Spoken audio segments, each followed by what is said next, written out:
everybody.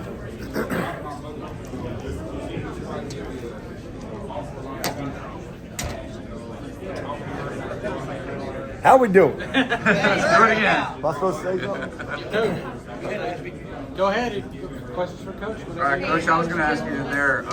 So lots of people have wondered, has Dabo, is he past his prime? Has he lost his fastball, that sort of thing?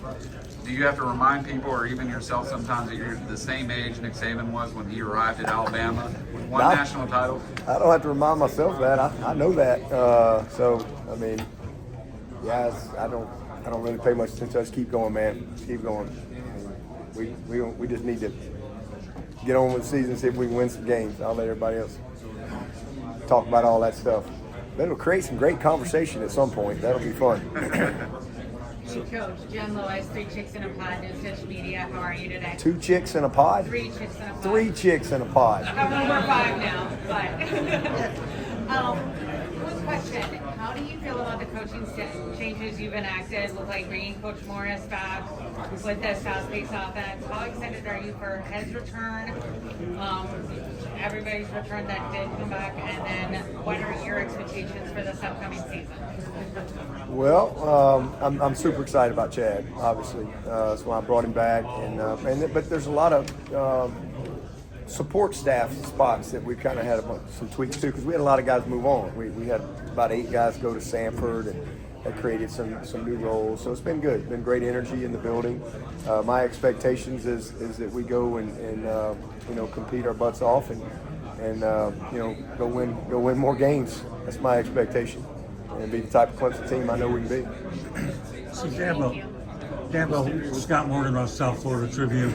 Miami will be coming up to your place. I'm hoping to get up there for the first time. But when you talk about college football things from time to time. They're at 12 with the college football playoff. Where do you think the numbers should be to try to make it fair? I know they're trying to tinker it a little bit more, but there's got to be some sort of number that everybody can agree on for those teams that are borderline that don't get at. Yeah, I mean, I understand, appreciate your question, but I don't know. I don't care. I mean, at the end of the day, for me, in my role, okay, I don't really have a say in it. I mean, I can have an opinion, but it doesn't really matter. At the end of the day, it just comes down to what we earn.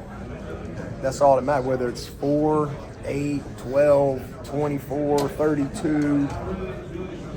I mean, my job is to try to earn an opportunity to get there. And, you know, the one thing I would say, I mean, obviously I've been at Clemson a long time, and we've won in every era. Okay.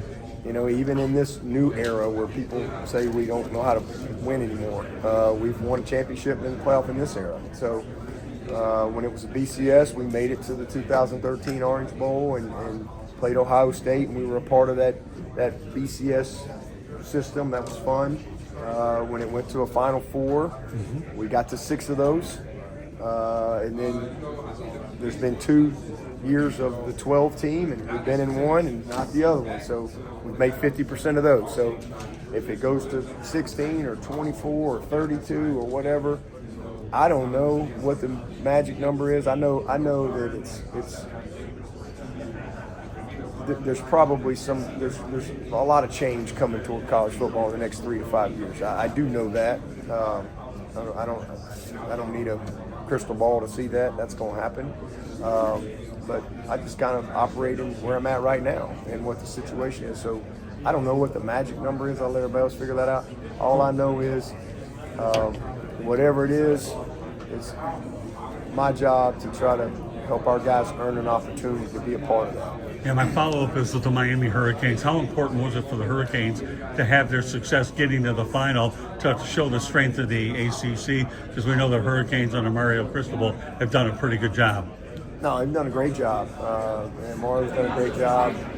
Miami's done a great job. I mean, I think it just shows the strength of our league. I mean, this is a really strong league. There's a lot of great coaches in the league.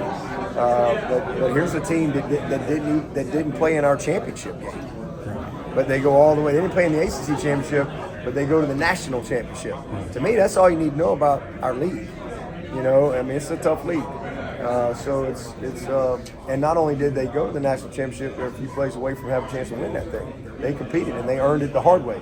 I don't think they got a bye. I think they had to play their way all the way through, right? So they played some pretty good teams. So I think they represented our league well in that and showed the strength of this league. And I think we didn't get our part done, but I think as a whole league, as a whole, our league was incredibly successful postseason against really good teams, leagues, whatever. So this is a very competitive league. Thank you. Having Coach Morris back this time, how do you see you all kind of elevating the system from when he was here the first time, and also what you guys have done since he kind of left? Well, when he was here the first time, we in 11 we won the ACC for the first time in 20 years. We've won it 9 times now. But we won it for the first time there. We won 10 games for the first time in 20 years. We've now had 10 wins 13 times in the last 15 years. So we kind of laid a great foundation there. But Chad only got one of those ACC championships, and Chad never got a chance to go to the playoffs. He got a chance to go to the BCS. There was no playoff. There was just the BCS, and we got to go to we beat Ohio State 13. So he was certainly a part of that. So I just hope that he gets a chance. So he wasn't a part of our national championships physically, but he was a part of it because he helped us lay a great foundation in 11, 12, 13, and 14. And when I hired Tony to call the plays and Jeff to be the co-coordinator, 2 guys that had never done it. And the reason I had confidence to do that is because we had really developed those guys in that 4-year span. And so for me, I would love to see Chad, have the opportunity to experience that at the highest level at some point. Dabo, tampering. You talk about the tampering. Is it not being done right now? What do you want to see done for that so it's not prevalent throughout college? Yeah, there has to be some. We're probably going to need some congressional help for that. There has to be some type of order put in place. But the tampering is a problem, and so there either needs to be consequences, or you just say the heck with it, don't worry about it, and we'll just call it like it is, Wild Wild West. One way or another. The consequences should For tampering? Well, I think there's rules in all these other leagues that have rules. Other sports. There's financial consequences. There's suspensions, firings, whatever. And then there's contracts and stuff like that. There's lots of things that should be put in place. But to this point, it's rampant because there hasn't been consequences, and I don't know if there's been much fear of consequences. So you gotta get some order. Feels like the word since the spring has been competition. You got a new strength coach, obviously. There's a lot of confidence in the team running hills together. Do you feel like there's like a renewed hunger in the program in that building to go against Tampa? Yeah, 7 wins at Clemson. There better be some renewed hunger. Otherwise, you got no pulse. So I think we got a lot of guys that are back on this team that they've never experienced that. Sammy Brown comes to Clemson, wins the ACC, goes to the playoffs. That's kind of what you're supposed to do, right? And then he wins 7 games. He loses 3 by 11 points. He loses 2 on the last play of the game. High expectations, and all these predictions. All right, which is a good lesson for this team, right? That hey, if it was about them predictions, we'd have won the league last year, been in the playoff, won the national championship. So it ain't about that. It's about what we do. And it's about what you earn. So just like this year, I don't know. We're going to be. How many teams are in this league? 17. We'll probably pick 17. Maybe somebody will feel sorry for us to pick us 15. All right. It ain't going to be about that either. At the end of the day, it's going to be about what we do. Because in December, that's what you're going to write about, what we did. And it's what you should right now. So we got what we earned last year, and we got to go change that. So there's a lot of guys on this team that went through a season they never been through before. I mean, everybody acts like we've just been this terrible team for a long time. We're top 10 in wins the past 6 years. We're 7th. Now we're heading in the wrong direction. We got to get that turned around. And we've had some bad moments and stretches, and you point to certain things, all that. That's true too. But it's also true that we won this league 3 times in 6 years. 20, 22, 24. Nobody else has won it more than once. We've been in the playoff twice. Nobody else has been more than once. These 6 years. Past 6 years, we're second in championships in college football. Georgia's first, we're second. So, that's true too. We lead the nation in draft picks since I've been a head coach. That's true too. It's also true that we stunk last year. And so did I. That's true too. All those things are true. And you keep saying you said that earlier when you said we stunk. But I'm gonna finish my answer before I take your question. But finish answering his question. But at the end of the day, we have enough guys on our team that felt the pain and sting from last year, and we haven't had that in a long time. We've lost a game or two, but I mean, you won 11 games, you won the league, whatever. And so I think that's a good thing. But you also got a bunch of new guys that are hungry to play at Clemson, to prove they can be a great player at Clemson, that bring a ton of competition. So I think it's a combination of all those things. That's all good. It's disappointment and failure is a part of success. And it just is. It's just a part of anybody becoming successful. And if you use it the right way, we will. Sorry. When you just said we stunk here just now, and you just said that earlier on the stage as well, I was just curious. I mean, it wasn't like How did we stink? It wasn't like you went 2-11. No. I mean, is that hyperbole saying we stunk, or is that something everyone really believes in the program? I mean, you went No, we absolutely believe that. 7 wins is not. That's not good enough for us at Clemson. We didn't win close games. We didn't handle the adversity of the season. We didn't do. Now it's football stuff, as I've said many times. I mean, when you really look at it, is it something like, oh my God, Swinney didn't sign anybody out of the portal? No, we had 9 guys drafted. Any of that. No, we didn't have 11 guys on the same page playing cover 3 or cover 2 or quarter or whatever it was. We didn't run the ball effectively. We didn't execute on 3rd down like we need to. It wasn't talent, it was football stuff.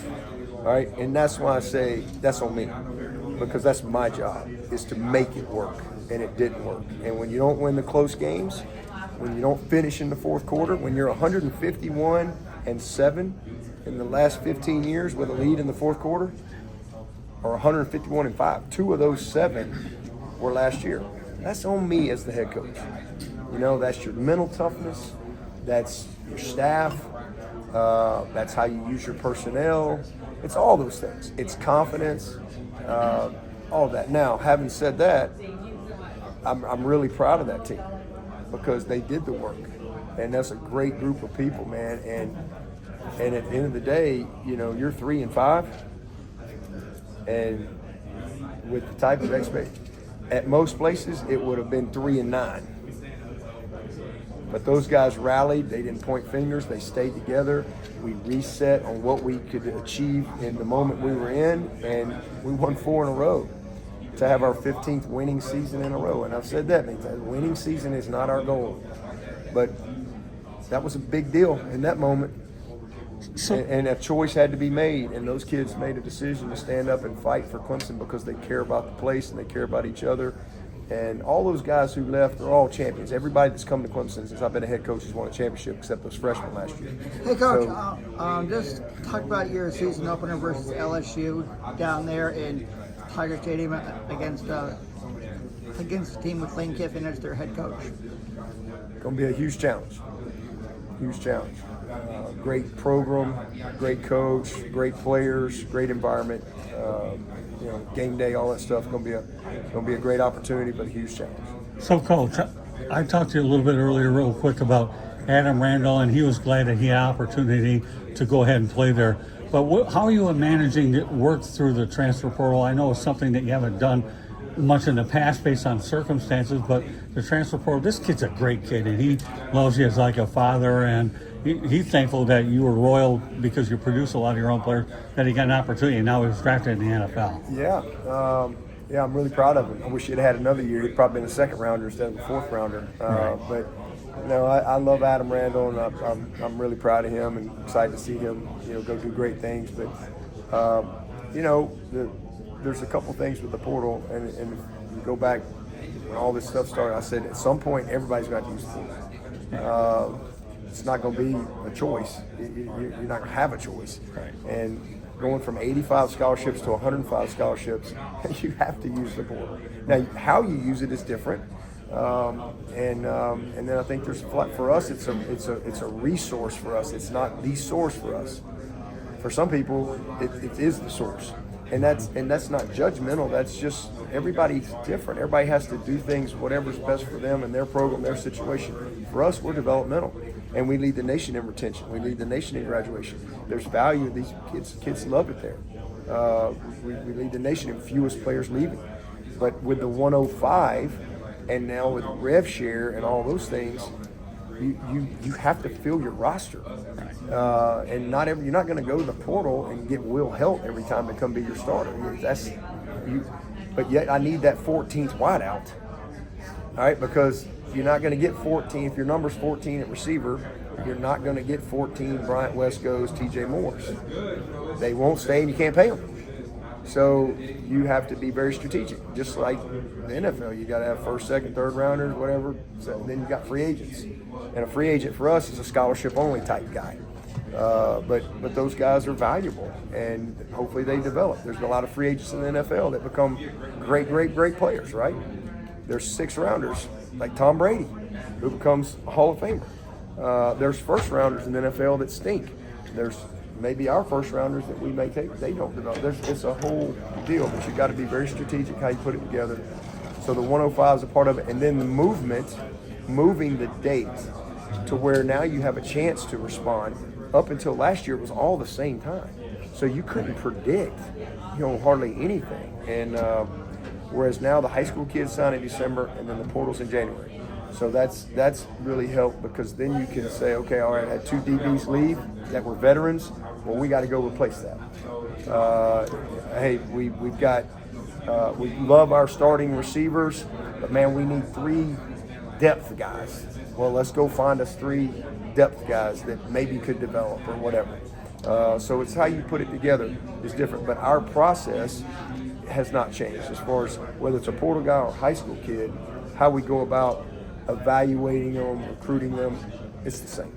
Coach, going back a bit, just on the topic of the tampering situation, do you have an update on Luke Frelly, and are you surprised at the lack of movement on that front a little bit? No, I don't have. They don't owe me an update. I don't have an update. I mean, I did my part. I mean, they got the NCAA. You got to ask them for an update. But no idea. Dabo, yesterday, and follow up to that actually, Jim Phillips took that podium and urged coaches or administrators who know about tampering to go public with it, come forward with it. You did all the things he asked. You had all the receipts, but to this point, you don't really have the results. Do you regret going public with any of it? No, not at all.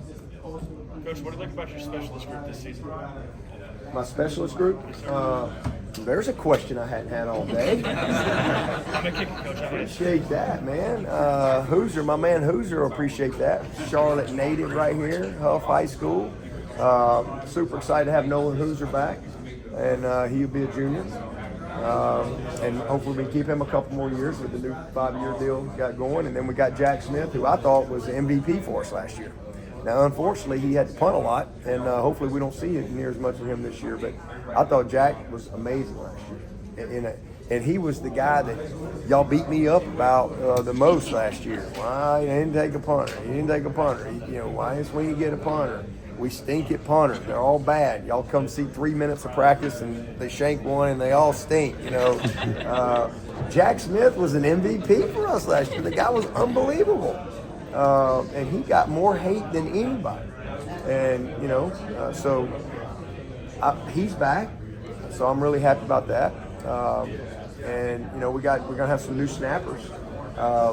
For the first time in my career, I have a snapper in the NFL. My man Florenzo with the Falcons, actually, he's got a chance to make that team. So I'm proud of him. Never had a snapper in the NFL, but it means he's not. Him and Casperson are gone. We've had Florenzo and Casperson, and those guys have been money for us. So that's an area we got to improve. And then, but we got Rich Bisaccia in, and he's mad at me because I told y'all that he was in a state of rage. Says he's gonna stop talking to me. I was like, I kind of like that. So we got Rich Bisaccia in, who I think is as good a special teams coach as there is in football at any level. And and him in a state of rage is probably good as well. So I'm excited about working with him and having some fun with him. So we've got a good group, good battery back. Got Clay back. Clay's back, holding for us. He's done a great job. We need to figure out who the backup punter is. We got Robert Gunn back. Robert Gunn's been a weapon for us. So I like our group. We got time for one more, guys. Sorry, we got one more. Texas Tech had popular player gambling this offseason. Just how do you go about educating your players to kind of stand away from the temptation of that with being so popular in today's society? Just do all you can education-wise. You bring it up. You know, they don't live in a cave, so they know. And when you see consequences like that, that makes a difference. You know, hopefully it will be a little bit more of a deterrent. So. Coach, Taylor's a football family, but really was all going to play the game for organized at least for a couple of years. He missed his senior year. Was it surprising to you guys that he looked so ready to Tate Reynolds? Yeah. Oh, he's been playing ball a long time, man. His whole family of football players. He's been a baseball, football guy forever. He pulled his hamstring his senior year, but this guy's an elite athlete. And one of the reasons he came early and didn't play baseball was he wanted to compete for the job. And had he stayed and played high school baseball, he would have probably been drafted here recently. So he's probably play with Clemson next year. I mean, he's an amazing athlete. Y'all let's see him. He doesn't look like a freshman, and he's got elite arm talent. You know, he's the only offensive guy in his family. I kind of like that too. You know, everybody's linebackers. Dad linebackers, brother's a linebacker. His sister is one of the greatest softball players in the country. They're a big-time athletic family, but he's a baller, and you know he's about his business all the time. Very mature kid. Proud of what he's done to this point, and look forward to watching him continue to compete. Coach, sorry, he's got to go. He's got to go to the next station. Sorry, guys. Okay. Thank you, Coach.